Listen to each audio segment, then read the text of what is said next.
കൊല്ലം കിളികൊല്ലൂരിൽ 12 വയസ്സുകാരനെ പിതാവ് ക്രൂരമായി മർദ്ദിച്ചതായി പരാതി. സൈക്കിൾ കേടുവരുത്തിയെന്ന് പറഞ്ഞായിരുന്നു മർദ്ദനം. പരിക്കേറ്റ കുട്ടിയെ നാട്ടുകാർ കൊല്ലം ജില്ലാ ആശുപത്രിയിൽ പ്രവേശിപ്പിച്ചു. കിളികൊല്ലൂർ സ്വദേശിയായ 12 വയസ്സുകാരനെ 2 ദിവസം മുൻപാണ് പിതാവ് വീട്ടിൽ വെച്ച് മർദ്ദിക്കുന്നത്.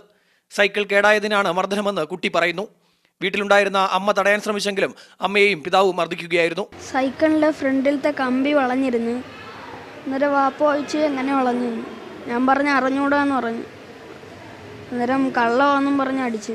എപ്പോഴും അടിക്കത്തില്ല, ഇടയ്ക്കിടയ്ക്ക് വഴക്കൊക്കെ പറയും, എൻ്റെ ഇടയ്ക്ക് അടിക്കും. മർദ്ദനത്തിൽ കുട്ടിയുടെ കയ്യിലും കാലിലും മുറിവേറ്റു. പക്ഷേ കുട്ടിയെ ആശുപത്രിയിൽ കൊണ്ടുപോകാൻ പിതാവ് അനുവദിച്ചില്ല. കുട്ടിയുടെ അമ്മ നാട്ടുകാരെ വിവരമറിയിച്ചതിനെ തുടർന്ന് നാട്ടുകാരാണ് കുട്ടിയെ ആശുപത്രിയിൽ എത്തിച്ചത്.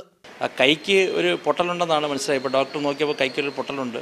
പിന്നെ മാത്രമല്ല കാലിനും ശരീരാകമാനം അതൊരു പട്ടിയിൽ കൊണ്ട് അടിക്കുകയും അത് മാത്രമല്ല പട്ടിയിൽ ഒടിഞ്ഞു പോവുകയും ചെയ്തു.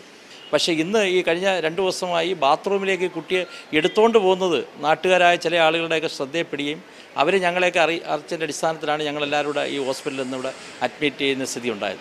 നാട്ടുകാർ വിവരമറിയിച്ചതിനെ തുടർന്ന് ചൈൽഡ് ലൈൻ അംഗങ്ങൾ ആശുപത്രിയിലെത്തി. കുട്ടിയുടെ പിതാവിനെതിരെ പോലീസ് കേസെടുത്തിട്ടുണ്ട്. മീഡിയ 1 കൊല്ലം.